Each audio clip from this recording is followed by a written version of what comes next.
Hello everyone. आज की कहानी है जीवन संगनी भाग 4। कहानी अगर अच्छी लगे तो लाइक करें, शेयर करें और प्यार भरी कहानी चैनल को सब्सक्राइब करें।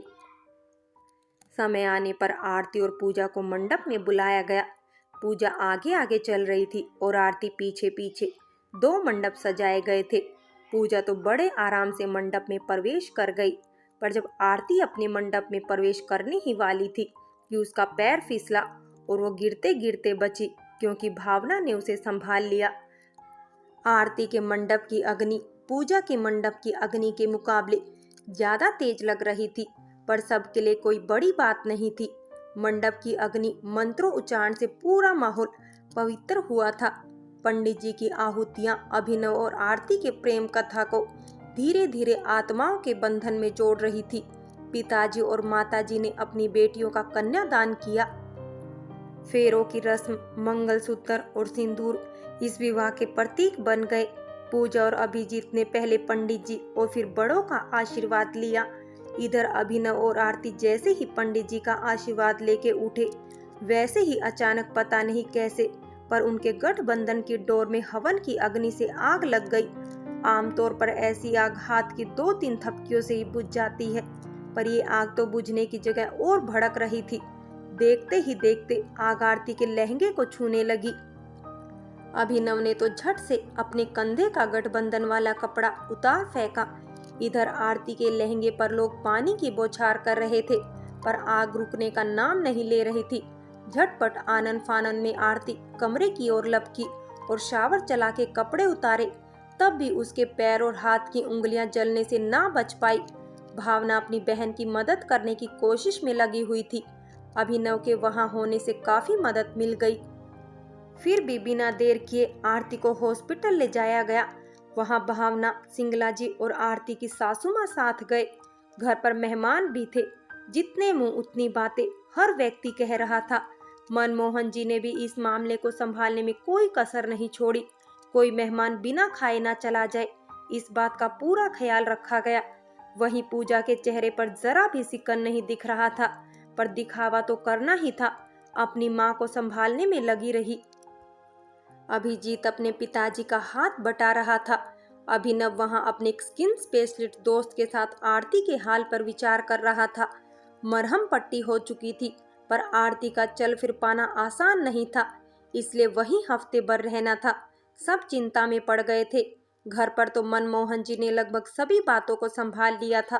सब धीरे धीरे लौट गए। भावना बाकियों से अधिक चिंतित थी। उसे रह रह कर पूजा की बातें याद आ रही थी। 2 दिन बाद वो आरती के कुछ सामान लेने घर आई। सामने ही पूजा दिख गई। उसने पूछा, आप दीदी को देखने नहीं जाएंगी? पूजा बोली, मेरी अभी वहाँ कोई जरूरत नहीं है। वैसे भी यहाँ भी तो कोई होना चाहिए ना। भावना से और कुछ कहना नहीं बना। वो अंदर आ गई। अंदर आकर उसने सबसे पहले उस मंडप को देखा जहाँ ये हादसा हुआ। सब ठीक ही लग रहा था, सिवाय इस बात के कि जहाँ पूजा बैठी थी उस जगह की हवन कुंड थोड़ी खुरदरी सी थी, जबकि आरती की बिल्कुल चिकनी, मानो तेल से मालिश की गई हो। कपड़े के जले टुकड़ों को गौर से देखने पर ऐसा लगता था कि वो कपड़े नहीं थे जो खरीदे गए थे। माँ ने आवाज लगाई। भावना ने सब कुछ वहीं छोड़ा और माँ की ओर चली आई। माँ के कहने पर वो नहाने चली गई। थोड़ी देर बाद आरती के लिए सब जरूरी सामान लिया और वापस लौटने लगी। तभी उसकी नजर फिर उस मंडप वाली जगह की ओर गई। देर हो चुकी थी, सब कुछ साफ किया जा चुका था। उसने तुरंत माँ को आवाज लगाई, माँ माँ जल्दी इधर आना। क्या हो गया, क्यों चिल्ला रही हो? माँ ने कहा, अभी तो मंडप यही था ना, कहाँ गया? मुझे कुछ देखना था वहाँ। भावना ने थोड़ा झुंझलाहट में पूछा, क्या तुम भी? उसे तो हटाना ही था। मजदूर आ गए थे तो हटवा दिया, और अब तुझे क्या देखना था उस मनहूस मंडप पर? अच्छा हुआ हट गया, नहीं तो बार बार मुझे मेरी बेटी की याद दिलाता रहता। कहते कहते माँ सिसकने लगी। क्या तुम यहाँ माँ को रुलाने आई हो? जो हो गया वो हो गया माँ। ठीक है, आरती जिंदा है, और क्या चाहिए? पूजा भावना को घूरते हुए बोली। भावना की आंखों में आंसू आ गए, पर उनको संभाल कर वो वहां से निकल आई। हॉस्पिटल में 1 हफ्ते रहने के बाद आरती को घर आने की मंजूरी मिल गई। अभिनव के स्किन स्पेशलिस्ट दोस्त की मदद से अब आरती लगभग पूरी तरह ठीक थी। माँ ने आरती के पसंद के सारे पकवान बनाए। दोपहर होते होते वो घर पहुंच गई। माँ ने गले लगाकर मन हल्का किया। वहीं पूजा ने भी हमदर्दी दिखाई। मनमोहन जी ने सिंगला जी से विदाई की बात छेड़ी। अगले दिन सुबह पंडित जी को बुलाया गया। पंडित जी ने 3 दिन बाद का समय शुभ कार्य करने के लिए सही बताया। दोनों बहनों की विदाई हुई। भावना भी आरती के साथ कुछ दिनों के लिए उसके ससुराल आ गई। शादी के बाद की पहली रात थी दोनों जोड़ों की। अभिजीत ने पूजा पर हक जाहिर करना चाहा, पर पूजा ने उसे नई पट्टी पढ़ाई और फिर दूर होकर सो गई। अभिजीत की रात कमरे के सोफे पर गुजरी। वहीं अभिनव और आरती की बातों में कुछ पुरानी यादों को ताजा किया। रात बीती, दिन निकल आया, सब कुछ ठीक ही था। शादी के बाद की रस्में पूरी की जा रही थी। पहली रसोई बनाई गई बहुओं के द्वारा। इन सभी बातों में भी पूजा की बेचैनी बरकरार थी। आरती को चलने में अभी भी थोड़ी तकलीफ थी, पर सभी उसका साथ दे रहे थे। आरती बहुत खुश थी। भावना वहां केवल आरती की मदद के लिए नहीं, बल्कि अपने मन में उठे शंका की वजह से भी थी। वो इस बात से अभी भी डरी हुई थी कि कहीं फिर पूजा कोई चाल ना चले। हाँ, वो इस मामले को साबित नहीं कर सकती थी, पर फिर भी अपनी ओर से प्रयास में लगी थी। उसे ये समझ नहीं आ रहा था कि आखिर पूजा ऐसा क्यों कर रही है। इसीलिए हर पल वो सचेत रहने लगी थी। एक दिन अचानक भावना को कॉलेज के काम से बाहर जाना पड़ा और इसी ने पूजा को एक नया मौका दे दिया। पूजा ने जानबूझकर रसोई में गैस खुला छोड़ दिया। वो जानती थी कि अभिनव के लिए दूध गर्म करने के लिए आ ही रही होगी। वो वहां से चली आई। आरती रसोई में जा ही रही थी कि उसकी सासू माँ ने आवाज लगाई। आरती ने अपने नौकर को दूध गर्म करने को कहा और दूसरे कमरे की ओर अग्रसर हुई। जैसे ही वो कमरे में पहुंची, उधर नौकर के चिल्लाने की आवाज आई। सब दौड़ते हुए उस तरफ आए। देखा तो उनके नौकर के कपड़ों में आग लगी हुई थी। अभिजीत और अभिनव ने जल्दी जल्दी आग बुझाई और आरती ने तुरंत ही एम्बुलेंस को फोन कर दिया। रसोई भी आग के चपेट में थी। उसे बुझाने में काफी दिक्कत आई। अभिजीत का हाथ भी जल गया। पूजा अब जाकर नीचे आई। अभिजीत के हाथ को देखकर भी पूजा ने कोई तत्परता नहीं दिखाई। अपना काम खत्म कर भावना भी तभी लौटी। घर का ऐसा हाल देखकर वो घबरा गई। अभिजीत ने पूरी घटना सुनाई। तभी भावना की नजर अभिजीत के हाथ पर पड़ी। वो भागकर अंदर से बर्फ ले आई और अभिजीत के हाथों पर रख दिया। पूजा, जो अब तक कोई प्रतिक्रिया नहीं दे रही थी, भावना के इस व्यवहार को देखकर तुरंत उस ओर बढ़ी और भावना का हाथ झटक दिया। अभिजीत को भी दर्द हुआ, पर पूजा ने ध्यान देना जरूरी नहीं समझा। अभिनव ने फिर अभिजीत को आवाज लगाई और जहां जरूरत थी वहां पट्टी बांध दी। हालांकि पूजा का ये व्यवहार किसी को समझ नहीं आया था। अभिनव की मां परेशान हो गई थी। उन्होंने अगले ही दिन पंडित जी को बुलवाया। आरती की सासू मां ने अगले ही दिन जैसे ही पंडित जी को बुलाया, वैसे ही सब लोगों को भी वहां इकट्ठा होने का आदेश दिया गया। पंडित जी के आने के बाद उन्होंने शादी से लेकर अब तक की हुई सारी घटनाओं का वर्णन किया और पंडित जी से इस बात का कोई उपाय करने को कहा। पंडित जी ने कहा, वैसे तो इनकी कुंडली में कोई दोष नहीं नजर आता, लेकिन हो रही अप्रिय घटनाओं की वजह से क्यों न एक छोटा सा हवन करवा दिया जाए। सासू माँ को भी यह बात उचित लगी और उन्होंने पंडित जी से कहा कि क्यों ना इसी गुरुवार को सत्यनारायण भगवान जी का पाठ किया जाए। सब कुछ तैयार हो गया और अगले दिन यानी कि गुरुवार को सत्यनारायण भगवान जी के पाठ की तैयारियां शुरू हो गई। आरती के घर वालों को भी बुलाया गया। आस पड़ोस के लोग भी इस कथा के लिए शामिल हुए। कथा खुशी और उल्लास के साथ संपन्न हुई। भगवान जी को चढ़ाया गया प्रसाद सभी में वितरित किया गया। पंडित जी को भोजन कराया गया। नए जोड़ों ने पंडितों का आशीर्वाद भी लिया।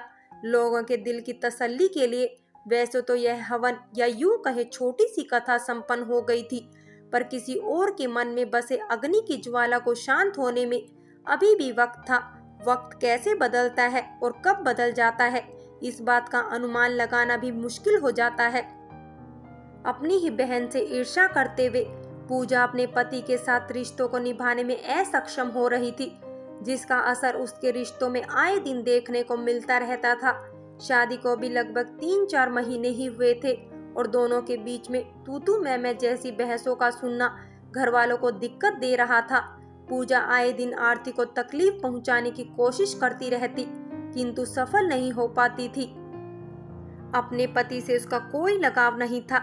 नतीजा बाहर किसी अनजान शख्स से उसके रिश्तों के मेलजोल बढ़ने लगे थे, जिस बात का अंदाजा कहीं ना कहीं अभिजीत को भी लग रहा था और जिसका असर यह हुआ कि अभिजीत की नजदीकियां पूजा को छोड़कर भावना से ज्यादा होने लगी थी, क्योंकि भावना उसे समझती थी, उसकी बातों को सुनती थी, वह सब जानती और समझती थी, क्योंकि वह रिश्तों को तोड़ना नहीं चाहती थी।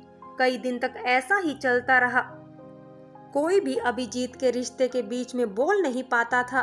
एक दिन जब पूजा अपने घर पर नहीं थी और अभिजीत अकेला था, आरती ने अच्छा मौका देखा और जाकर अभिजीत से बात करने की कोशिश की। उसने कहा, देवर जी, वैसे तो मुझे आपके बीच में बोलना नहीं चाहिए और पूजा मेरी बड़ी बहन है। आप अपने रिश्ते को एक सही मौके और सही शुरुआत देने की कोशिश क्यों नहीं करते? कुछ दिनों के लिए कहीं बाहर छुट्टियों में घूम आइए, क्या पता दीदी का भी मन लग जाए और आपको भी अच्छा लगे। हो सकता है रिश्ते में मिठास की शुरुआत हो जाए। आप दोनों के रिश्ते तो काफी अच्छे थे ना, फिर इस तरह की कटुता अच्छी नहीं लगती। कोई बात तो है, आप मुझे बता सकते हैं। मुझे अपना दोस्त ही समझो, मुझे कोई दिक्कत नहीं होगी। भाभी, आपको क्या लगता है मैंने कोशिश नहीं की होगी? आप तो जानती है ना कि मैं शुरू से ही पूजा को कितना पसंद करता हूँ, पर वह कभी मेरी बातों को सुनना ही नहीं चाहती। उससे जब भी बात करो वह मुझसे कटी कटी सी रहती है। मैंने कई बार उससे पूछा भी है कि आखिर मेरी गलती क्या है? अगर तुम मुझे पसंद नहीं करती थी तो तुमने मुझसे शादी क्यों की? वह हर बार बातों को टाल जाती है।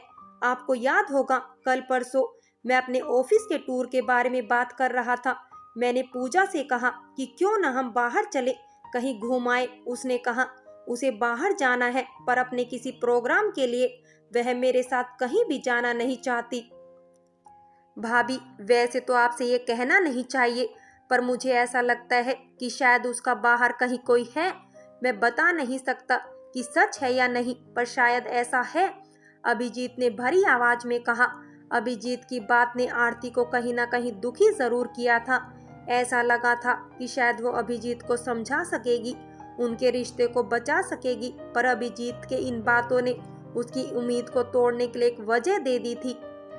उस रात पूजा थोड़ी देर से आई और लड़खड़ाते हुए अंदर आई।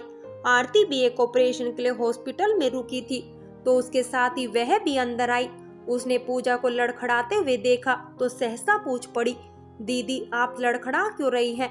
पूजा ने उसे देखा और बिना कुछ बोले अपने कमरे में चली गई।